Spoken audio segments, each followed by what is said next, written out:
नमस्कार दोस्तों, मेरा नाम है लविश मेहता और आज मैं लेकर आया हूँ एक ऐसी कहानी जो आपको सोचने पर मजबूर कर देगी।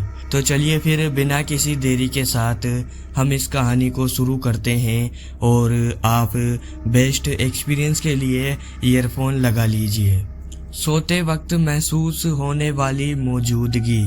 रोहित को नींद आने में कभी दिक्कत नहीं होती थी। ऑफिस से लौटकर खाना, थोड़ा मोबाइल और फिर सीधा बिस्तर। छोटा सा कमरा था, एक खिड़की, एक पंखा और एक पुरानी अलमारी। बस यही उसकी दुनिया थी। शहर में आए उसे ज्यादा समय नहीं हुआ था। नया काम था, लोग अजनबी और कमरे की दीवारें दिन ब दिन और ज्यादा खामोश लगने लगी थी। उस रात भी सब कुछ आम ही था। करीब 2:30 बजे होंगे। रोहित अचानक नींद से जाग गया, बिना किसी वजह के।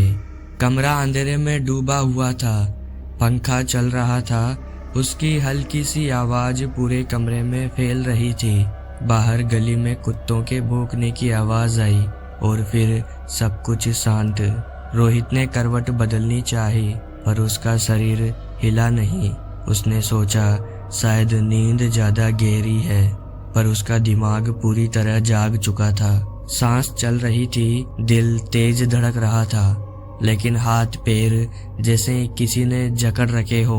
उसी पल उसे महसूस हुआ वह अकेला नहीं है, कमरे में कोई और भी है। उसे लगा जैसे कोई उसके बिस्तर के बिल्कुल पास खड़ा है, बहुत पास, इतना पास कि उसकी मौजूदगी हवा में घुली हुई है। रोहित की आंखें बंद थी, पर उसे ऐसा लग रहा था जैसे कोई उसे देख रहा हो, सीधे, बिना पलक झपकाए।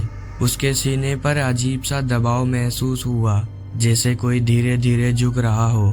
वो चिल्लाना चाहता था, मगर आवाज गले में ही अटक गई। मन ही मन उसने भगवान को याद किया, नाम, मंत्र, जो भी याद आया सब। कुछ सेकंड बीते, या फिर कह लो शायद कुछ मिनट।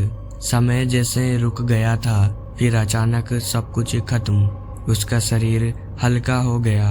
वो झटके से उठा।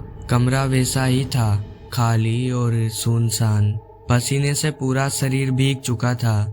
उसने घड़ी देखी तो 2:47 हो रहे थे। सपना होगा, उसने खुद से कहा। पानी पिया, लाइट जलाई और थोड़ी देर बैठा रहा, फिर दोबारा सो गया। लेकिन उस रात उसे पूरी नींद नहीं मिली। सुबह ऑफिस जाते वक्त भी उस फीलिंग ने उसका पीछा नहीं छोड़ा, और उसे क्या पता था कि ये तो अभी सिर्फ शुरुआत है। पहली रात के बाद रोहित ने खुद को समझाने की पूरी कोशिश की। ऑफिस का स्ट्रेस, नई जगह और अकेलापन। उसे लगा शायद इन्हीं वजहों से ऐसा हुआ होगा। 2 दिन तक सब कुछ नॉर्मल रहा। तीसरी रात वह देर से सोया।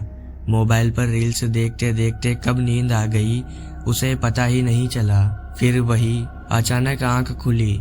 इस बार घबराहट पहले से ज्यादा थी, क्योंकि उसे पहले से ही अंदेशा हो चुका था। कमरा अंधेरे में डूबा हुआ था, लेकिन उसे ऐसा लगा जैसे अंधेरा गाढ़ा हो चुका है।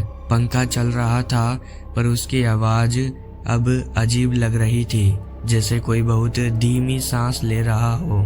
रोहित ने हिलने की कोशिश की, शरीर फिर से जकड़ा हुआ था। इस बार उसे साफ महसूस हुआ कोई उसके सिरहाने बैठा है। उसे ऐसा लगा जैसे कोई उसके बालों के पास झुका हुआ है। एक ठंडी सी हवा उसके चेहरे से टकराई। उसका दिल जोर जोर से धड़कने लगा।